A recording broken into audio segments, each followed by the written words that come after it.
pegando a Helenira para conversar com a gente. Você conhece a Ana Paula? Há 1000 anos. A gente fez movimento estudantil universitário em 1993. Ela é Sério? pouquinha coisa mais velha que eu na UF, e ela era do. Eu não sei se ela era da executiva da DENEM, que é a executiva de medicina, era do centro acadêmico, do diretório acadêmico. A gente foi do DCE junta, sei lá. A Sim. casa da Ana Paula era um lugar, ela morava num apartamento perto da reitoria, então toda vez que a gente ia fazer movimento perto da reitoria, a gente ia bater lá na porta dela. Isso em que cidade? Niterói, no Rio de Janeiro. Niterói. Eu estudava na UF, na Federal Fluminense. Porque eu fiz Muito 1 ano e meio do curso na UF e depois eu voltei para Santa Catarina e terminei na UFSC, né? Mas eu fiz foi 1 ano de muitas experiências. Era uma turma, tá todo mundo pela aí, tá todo mundo tem deputado federal, deputado estadual, Tem que dirigente fazer mais aquela variadas festa, organizações. aquela festa que reúne todo mundo num É, momento. não, mas acho que ia ter uma briga, porque a galera fez uns caminhos meio. Foram para os caminhos. Mas a Ana Paula, incrível, eu não conhecia o trabalho dela. Ela está Uhum. organizando esse fórum, que é uma coisa imensa, bonita, importante. Adorei a fala dela aqui. Que bacana. Se eu soubesse que É uma você se briga conheciam, longa de defesa da saúde mental, de luta contra daquele movimento antimanicomial, né, para não ter encarceramento de pessoas com você mantém contato com ela? Ou faz Não, tempo que não vê? muito tempo que eu não tinha Muito tempo? contato, que eu não via a Ana Paula. Muito tempo. A gente se encontrou a última vez, meu Deus, quanto tempo faz? Não faz anos, bem antes da pandemia, eu acho. Você também transita nessas questões de saúde mental, né? Você está em todos os lugares. Muito Não, a sua não, praia da não, não dá para educação, dizer que eu faço isso, não. Não, não? assim, como pessoa que tem muitos problemas de saúde mental, eu acompanho, não, é muito lateral. É só porque eu sou uma pessoa curiosa, né, Conde? Eu sou. Eu já acho que eu já Claro, deixei isso claro aqui. Eu sou uma pessoa curiosa sobre tudo, né? Eu adoro. Eu tudo. sou formada em matemática, mas eu faço política, eu estudo sociologia, eu gosto de direito. Não, eu não gosto de Não, mas direito, essa mas eu estudo questão, direito acho que por a gente até obrigação. conversou, a gente já conversou um dia sobre isso, comunidades terapêuticas, né? Isso está Ai, destruindo, porra. né? É um horror, né? E tem muita gente, eu conversei, o Paulo Amarante me dizia o seguinte: tem pessoas que precisam daquilo, né? São pessoas pobres que às vezes têm um filho com problemas de saúde mental, não tem o que fazer, não sabe o que fazer, não tem assistência e coloca lá na comunidade terapêutica e, sobretudo, também para aqueles que têm filhos com dependência química. Helenira, Eu você quer vi falar? ontem um vídeo, eu vi ontem um vídeo surpreendente para mim, pelo menos, da Tabata Amaral falando disso, que ela tinha descoberto que o pai dela, na verdade, era uma pessoa doente que não tinha tido assistência, porque, pelo que eu entendi que ela fala, ele era alcoolista e era viciado em drogas, e que isso é um tipo de doença, e que aí ele era taxado como sem vergonha, como preguiçoso, como, enfim, irresponsável. E ela falando, e aí que ele foi em várias comunidades terapêuticas e que não conseguia, que na verdade era falta todo mundo sabe que eu sou uma pessoa muito crítica às posições e à pessoa e à construção política da Tabata Amaral. Mas você vê que até, né, isso é uma coisa que transborda. E eu sou uma pessoa, eu perdi coisas muito sérias na minha vida por conta da forma como o mundo lida com saúde mental, né? Eu fui expulsa do doutorado porque a USP não reconhece que uma pessoa pode que depressão é uma doença de verdade. Eu tive vários diagnósticos, depressão, síndrome do pânico, burnout, um atrás do outro, uma confusão.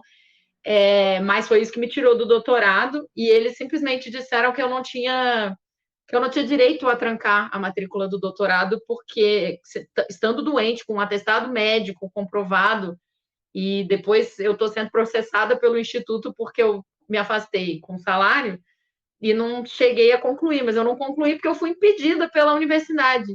E aí é uma repunição assim que a gente sofre. E eu sempre digo que o mundo inteiro, ele na verdade a gente só reconhece que existe saúde mental quando a pessoa se suicida, que foi inclusive o caso do pai da Tabata Amaral. Se a pessoa ficar viva, é sempre frescura, é gente que não trabalhou o suficiente, é irresponsabilidade, é falta de vergonha. Eu sei que eu sou apontada como uma pessoa, isso aí, ó, vagabunda, se afastou, ficou fazendo política, eu nem fiquei, eu estava tentando fazer o doutorado, fiquei doente em São Paulo, não terminei a porcaria do doutorado, fui expulsa do doutorado por não, com um atestado médico, com a congregação que eles chamam, que é a, né, da pós-graduação, tendo reconhecido que eu tenho direito ao afastamento. Depois eu processei a universidade para tentar fazer, não consegui ganhar, porque o judiciário simplesmente foi super legalista, dizendo que tinha um regimento, que o meu doutorado era interinstitucional. E aí eu sempre penso, pode existir um regimento que diga que a pessoa é proibida de ficar doente? Eu não consigo compreender isso, né? E eu perdi essa ação e agora eu estou sendo processada pelo... Na verdade, eu estou processando o Instituto Federal porque eles me fizeram devolver e está escrito no edital que se você se afastar e não completar por motivo de força maior, que aí eu não sei qual dos dois é a força maior, se é eu ter ficado doente ou eu ter sido expulsa por ter ficado doente. Enfim, isso tá no meu lápis, eu até tenho que mexer no meu lápis para tirar isso, mas é um caos, assim. Aí outro dia eu falei pro meu advogado, tá na segunda instância, eu perdi na primeira instância, tudo isso está me custando no total R$150 mil, eu tenho desconto do meu salário há meses, há anos já, e eu, inclusive, tive que pagar sucumbência para o advogado da USP, que me processou contra o interesse da USP, porque para a USP era muito melhor que eu defendesse o doutorado, né? Para todo mundo era melhor que eu defendesse. Para todo mundo. E aí eu não consegui, processei para tentar fazer, perdi, paguei advogado, paguei a sucumbência. Agora eu estou processando o IFSC para não ter que devolver, porque está escrito que se for por motivo de força maior, você não precisa devolver, porque eu não escolhi não fazer. Eu queria, tudo que eu queria era ter terminado aquela porcaria. E hoje em dia, inclusive, tenho tremores. Eu achava que você tinha doutorado. Na minha cabeça você tem. Eu fiz todas as disciplinas, passei, fiz a proficiência, só que eu estava com muita dificuldade, porque eu parei de dormir.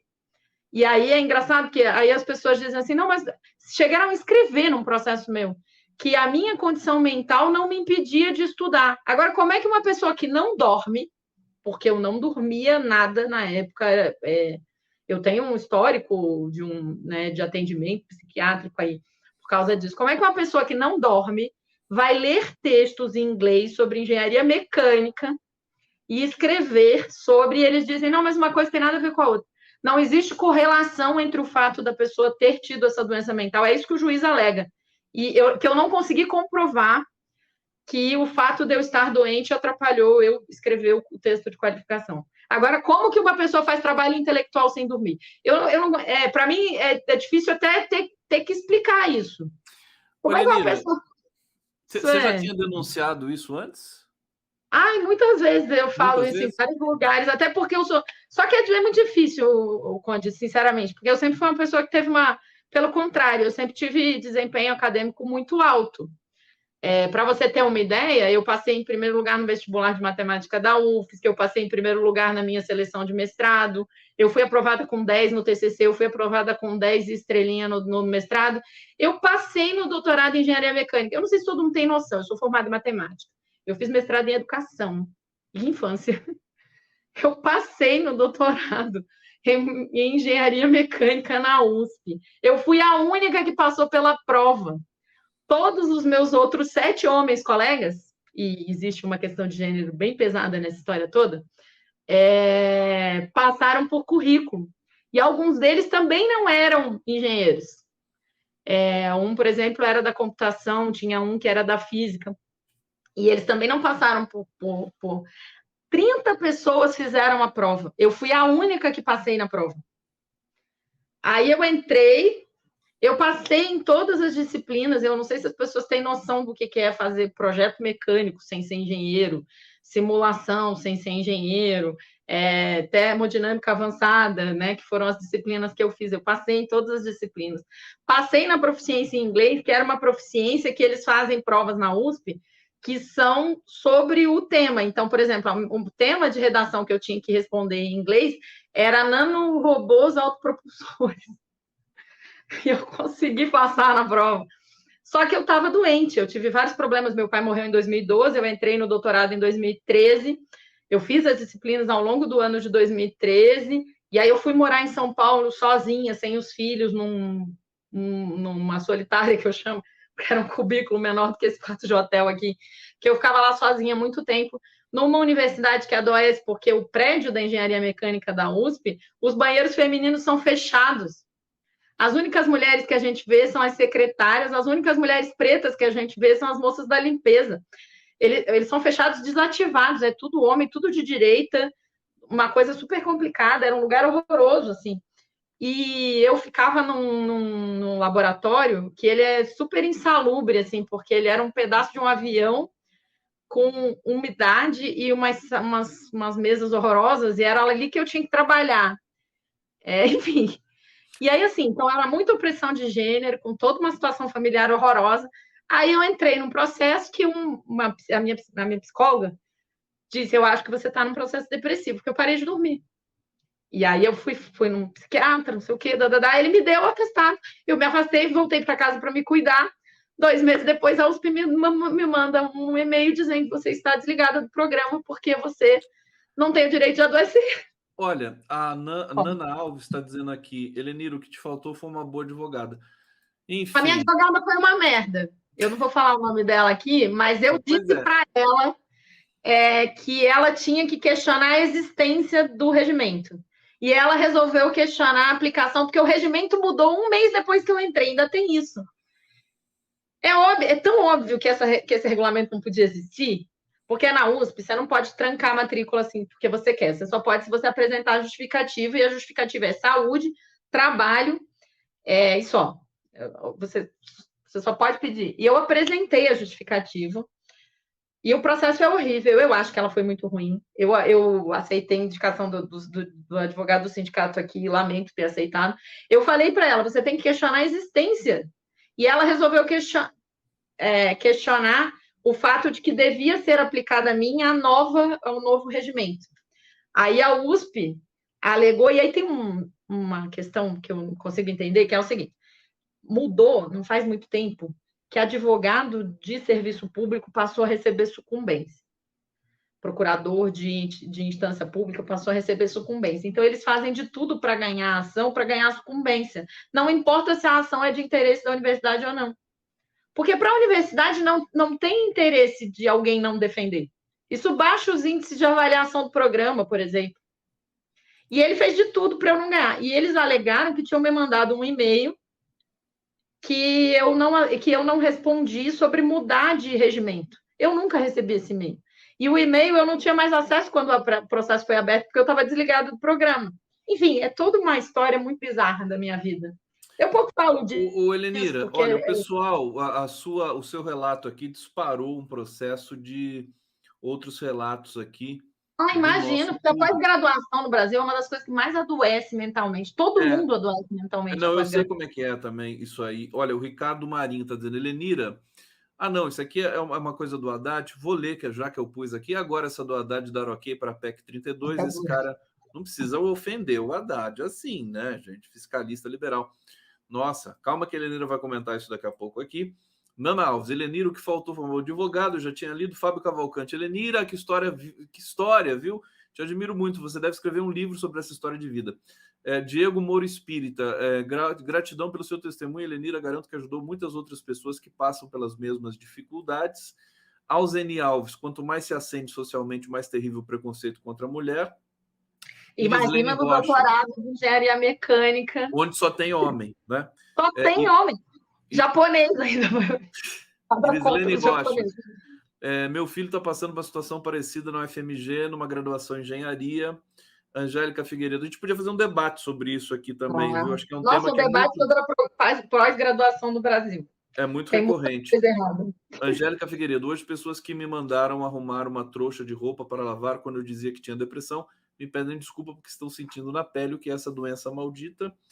José Henrique, será que não é perseguição porque você é ligada à política? Eu já pensei muito nisso, mas eu nunca achei um laço, assim, porque era lá na USP, né, gente? Quem que me achou? Eu acho que o mais provável era esse desvirtualmente, e aí eu posso estar ganhando um outro processo agora por dizer isso, mas era essa coisa desse desvirtuamento do cara ganhar por ganhar a ação e não por defender o interesse da universidade. Mas, Helenira, você quer falar sobre a PEC 32 aí? para o Sim, nosso... precisamos. Isso é um assunto da semana. Só para deixar bem claro, o que o Haddad falou não foi exatamente que ele defende a PEC 32. Foi que ele deu aval para tocar uma reforma administrativa. A informação que a gente tem é que o governo vai fazer uma proposta de reforma administrativa que vai passar por projeto de lei. Isso minimiza um pouco o estrago, porque não tem como tirar a estabilidade por projeto de lei, porque a estabilidade é constitucional. Então, seria um projeto menos ruim do que o projeto original do Paulo Guedes. Então, vamos lá. Primeiro, o Lira quer o do Paulo Guedes, porque o Lira é um legítimo representante das pessoas que querem se locupletar com o Estado e que querem ter o direito de demitir servidor público que cumpre a lei, né? Porque a gente precisa lembrar que a estabilidade não é uma proteção do servidor, é uma proteção do povo. Por quê? Porque o servidor que está ali, ele só vai poder, e a 8.112, que é a lei do regime jurídico único, que rege o trabalho do servidor público, ela é uma lei que diz com todas as letras que eu tenho que respeitar e obedecer o meu chefe. Mas eu não posso obedecer o meu chefe se ele estiver me mandando desrespeitar a lei. E, pelo contrário, eu tenho obrigação legal de denunciar o meu chefe se ele estiver me mandando desrespeitar a lei. Os casos mais famosos recentemente são os casos do Bolsonaro, da vacina, da joia. Teve um servidor público que, porque ele tem estabilidade, ele tem capacidade para dizer: eu vou respeitar a lei e não obedecer o meu chefe que está mandando eu liberar as joias, ou que está mandando eu mandar pagar aqui a compra de vacina superfaturada, enfim, e de qualidade questionável. Então, esse mecanismo de estabilidade é que a lei, a PEC do Paulo Guedes, que é a PEC 32, quer acabar. O Lira, como ele é um legítimo representante da burguesia fascista que quer acabar com o Estado e do neoliberalismo, e eu sempre digo que neoliberais e fascistas são duas faces da mesma moeda, eles estão trabalhando por isso, né? Por acabar com a estabilidade, por desmontar o Estado que atende o povo. Eles querem manter só o Estado que atua como braço defensor da burguesia, que é proprietária do Estado no capitalismo. Então, eles estão fazendo muito lobby por isso, né? E essa semana, esse lobby se fortaleceu, não só porque o Lira está falando bastante disso, mas porque saiu uma assinatura de 23 frentes parlamentares burguesas opressoras, porque são as frentes parlamentares do agronegócio, da bancada do armamento, do livre comércio, do empreendedorismo, todas as frentes parlamentares que defendem o interesse dos ricos no Brasil, assinaram 23 delas uma carta em defesa da reforma administrativa. Claro, eles não querem estar trabalhando para o povo, eles não querem que tenha eu, Helenira, professora, preocupada em formar gente com capacidade de ser trabalhador consciente, crítico, que vai lutar contra a exploração. Eles querem uma empresinha contratada distribuindo lá as apostilas do secretário do Tarcísio, ensinando que empreendedorismo é essa coisa linda que você vai se autoexplorar, enriquecer alguém sem nem saber e achando que é seu próprio patrão. Então, esse mecanismo perverso da PEC 32, o Lira quer botar para votar essa, né? E o Campos Neto e toda a burguesia e a bancada do boi e da bala estão defendendo isso. A gente quer que não faça reforma administrativa nenhuma agora, porque na correlação de forças que a gente tem hoje, não é que a gente não ache que tem alguma coisa que precisa ser mudada. Tem coisas que precisariam ser mudadas. Mas se for mudar agora, vai ser para a gente perder. E aí o governo está fazendo essa mediação aí de que vai propor uma reforma para modernizar o Estado, sei que lá. E, teoricamente, foi essa que o Haddad autorizou o Lira a tocar. O problema é que o que vem, né? A gente não tem nenhuma segurança. O que vier do governo pode ser piorado, como aconteceu com a regra fiscal no Congresso, e a gente sabe que o Estado que atende ao povo é o grande inimigo desse povo. Então, a burguesia não quer a gente ali. Não quer que tenha fiscal da FUNAI para defender os indígenas, não quer que tenha ninguém no IBAMA trabalhando para impedir os grileiros de desmatar tudo, de fazer queimada, não querem que tenha gente na saúde salvando a vida de pobre, deixa pobre morrer. É assim que eles pensam. Então, é muito grave essa PEC 32, a gente vem falando dela há muito tempo. Ela não foi aprovada ainda, porque o movimento sindical dos servidores públicos está protegendo o Brasil disso, porque eu insisto, isso não é uma autoproteção, isso é uma proteção do país, né? E aí, até hoje ela não foi votada por causa disso, passou na comissão, mas não passou, não foi para o plenário, porque não O tem Lira voto. pode colocar, se ele quiser, né? Pode, ele não colocou ainda porque ele sabe que não tem voto suficiente. Perfeito. E o governo não retira, porque apesar de já ter dado várias declarações em mesa e no programa de governo que é contra a PEC 32, o governo não tem o poder de simplesmente retirar, porque como ela já foi aprovada na CCJ e na comissão especial, ela precisaria uma votação em plenário para retirar. Só que o governo também não tem certeza se tem votos suficientes no plenário para votar a retirada. Lembrando que, para votar a retirada, precisaria de maioria simples, o governo não sabe se tem. Para aprovar a PEC, precisaria de maioria qualificada, 3/5 do total, 308 votos. E o Lira acha que não tem os 308 votos também, porque sofre muita pressão do movimento de servidores públicos. Mas deixa eu entender uma coisa. O nosso internauta aqui falou do Haddad por quê? O Haddad... Saiu uma matéria, acho que foi na Folha ontem, dizendo que o Haddad autorizou o Lira a tocar a reforma administrativa. Porque até então, a Esther Dweck, os posicionamentos do governo todos eram, olha, o governo é contra a reforma administrativa, é contra a PEC 32, não tem interesse na aprovação desse projeto, a gente defende a retirada e tal. Aí ontem saiu uma notícia dizendo que o Haddad teria autorizado.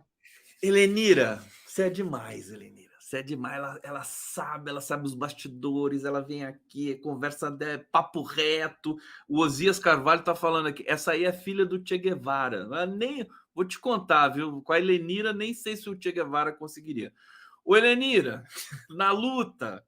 Meu pai teria feito 75 anos essa semana. O meu pai foi preso em 68. Ele não era o Che Guevara, obviamente, mas ele foi. Seu pai também era viveu 10 anos na clandestinidade. Era um ativista muito, muito dedicado, né? Era, ele chegou a ser. Ele foi dirigente do PT também. Ele foi do AP. Quando ele foi preso, ele estava na Ação Popular. Depois ele foi do PCdoB, do PRC. O Genuíno conhecia muito meu pai, porque eles eram da direção do PRC juntos. E depois ele foi para o PT, aí era dirigente da tendência Movimento, que era a tendência marxista. Ele morreu quando, Helenira? Em 2012. Ele morreu com uma doença degenerativa. Fala o nome dele pra gente. Carlos Gomes Vilela Filho.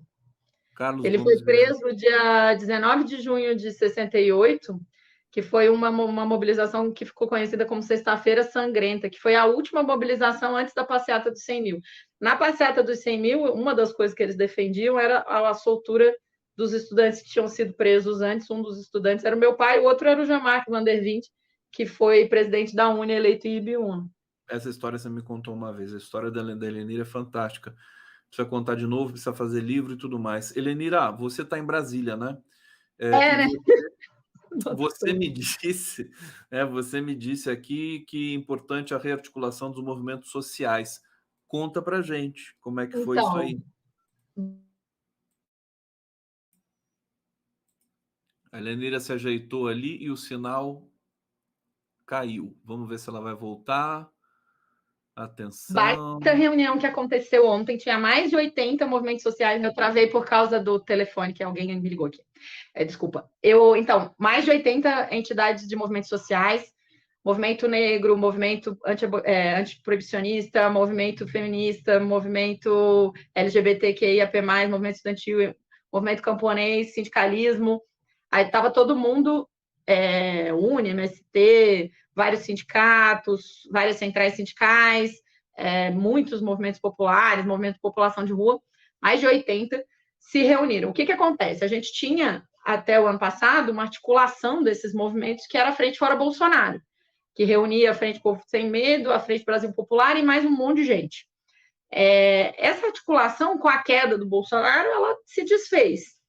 Mas o que a gente está reparando, e a iniciativa principal foi da Central de Movimentos Populares, do chamamento, a gente, que não foi, era super necessário, foi uma baita vitória tirar o Bolsonaro da presidência, mas não é suficiente. O fascismo continua, a retirada de direitos continua, os neoliberais continuam, a privatização continua, ainda tem muita pessoa com fome, a gente tem visto o fascismo com espaço no Congresso. Então, essa rearticulação é para recriar essa possibilidade de que existam movimentos, não cada um olhando para as suas questões, que é necessaríssimo, né? Mas um movimento olhando para o Brasil. Como é que a gente faz para enfrentar, porque a derrota do Bolsonaro, como a gente disse, foi muito necessária, mas não foi suficiente. O Congresso está aí, continua batalhando pelas pautas fascistas e neoliberais, o Banco Central, as privatizações estão acontecendo, a morte em massa que as polícias estão promovendo no Brasil. Então, a própria pressão sobre o governo, né? Então, essa reunião aconteceu ontem, foi uma articulação muito importante. A gente já tirou um primeiro calendário, ainda não tem um nome, né? Acho que essa é uma discussão que ainda vai ser feita, mas de que a gente fortaleça o grito dos excluídos e tem uma perspectiva de uma ação. A própria reforma administrativa está nessa lista de coisas aí que são ataques ao Brasil, né? Mas a gente tem uma articulação para fazer um grande ato no dia 3 de outubro, no Brasil inteiro, porque 3 de outubro é o aniversário da Petrobras, e aí um ato de defesa do Brasil, da soberania, das empresas públicas, né? Então, pela reestatização da Eletrobras, por parar a privatização da Petrobras e retomar a distribuidora e coisas, enfim, pela defesa dos direitos, enfrentamento ao fascismo. E aí tem outras deliberações. Eu não consegui ficar na reunião até o final, porque eu tinha uma outra reunião, que era um GT de enfrentamento ao assédio e à discriminação no serviço público, mas eu sei que é uma articulação fundamental, que todo mundo tem que acompanhar, as pessoas já têm que começar a se organizar, os comitês populares que foram organizados na campanha precisam abraçar essa pauta e essa frente, porque não adianta, não tem como enfrentar, por exemplo, os feminicídios, se você não enfrentar o armamento. Não tem como enfrentar o armamento se você não enfrentar o fascismo. Não tem como enfrentar o fascismo se você não enfrentar as privatizações. Isso tudo significa que a gente precisa de um movimento muito forte, né? E eu acho que essa rearticulação é bem promissora, então eu estou fazendo questão de falar dela o máximo possível. Acho que se a sua entidade ainda não se ligou, bota ela aí para funcionar e a gente poder realmente enfrentar as duas faces que atacam a soberania e os direitos do povo brasileiro, que são o fascismo e o neoliberalismo, né? Que está aí atuante, forte, que ganhou a maior parte dos governos do Estado, ganhou o parlamento e tem ainda muita mobilização popular. Elenir, eu estou vendo a direita muito numa situação complicada por causa do Bolsonaro, muito difícil, né? Esse depoimento coletivo de ontem, o silêncio do Bolsonaro e tudo mais. E eu acho que é uma oportunidade muito boa para a esquerda ocupar espaço, esmagar a direita. A esquerda está sem apetite, me parece. E eu só estou comentando isso porque você está falando aí de uma situação.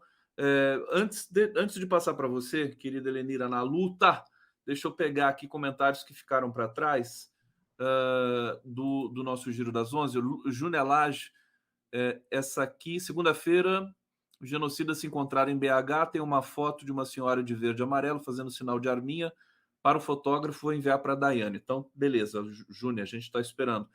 Fernando Baix, sou voluntário para a coleta de sangue. Você viu esse negócio aqui que o Flávio Bolsonaro falou? Dia 7 de setembro é dia de doação de sangue. Você viu isso? Doação de sangue. É a senha, é o apito de cachorro, né? Aí o Fernando Baix, olha a maldade do Fernando Baix, né? Sou voluntário para a coleta de sangue.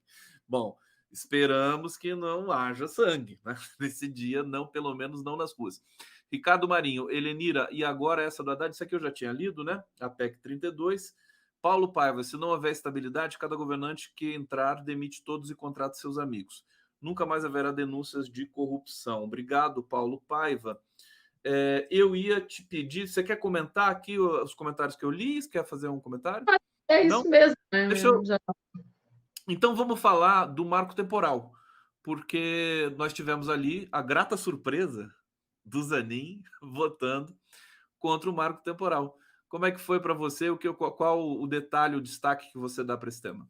Eu acho que tem duas coisas, né? A primeira é que não é exatamente uma surpresa, é que ele recebeu uma bordoada de tudo quanto é lado pelos votos que ele deu. Inclusive, a Sônia Guajajara visitou ele e disse, coleguinha, né?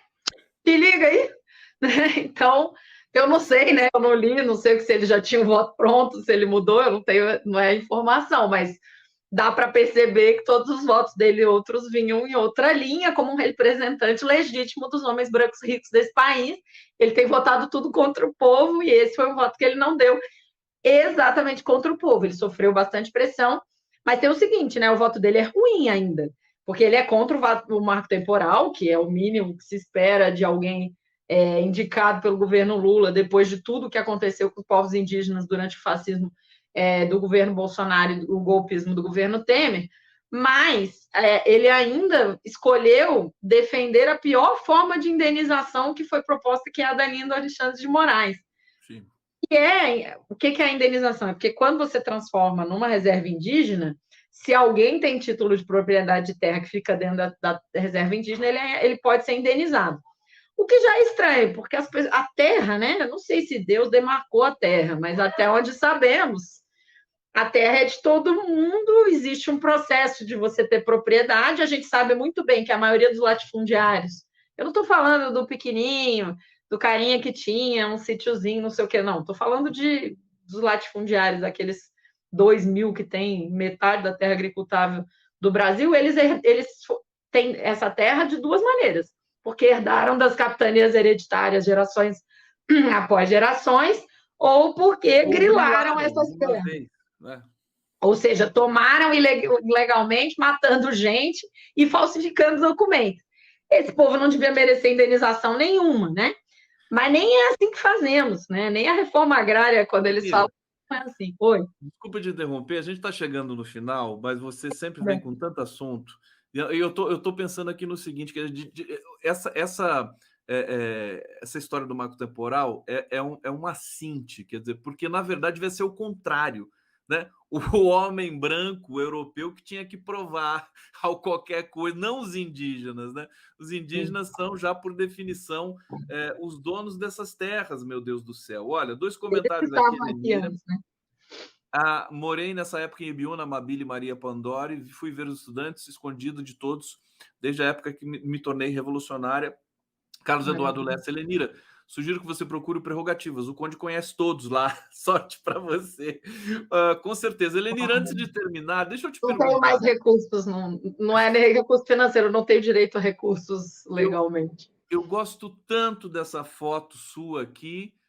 É tão legal. Eu quero saber como é que foi essa foto aqui. Você tirou quando?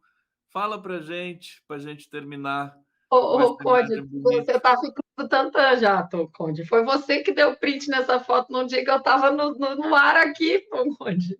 Eu que dei print! É verdade! Exatamente, porque você achou o máximo, eu de boininha. Eu te pergunto, é verdade, fui eu que fiz isso, meu Deus do céu. A gente até combinou que tava de toquinha os dois, porque eu tô cansado, viu? Preciso tirar férias. Eu já tô falando besteira ao vivo aqui, recorrentemente. Helenira, um beijo. Sextou. Você vai descansar? Sextou, né?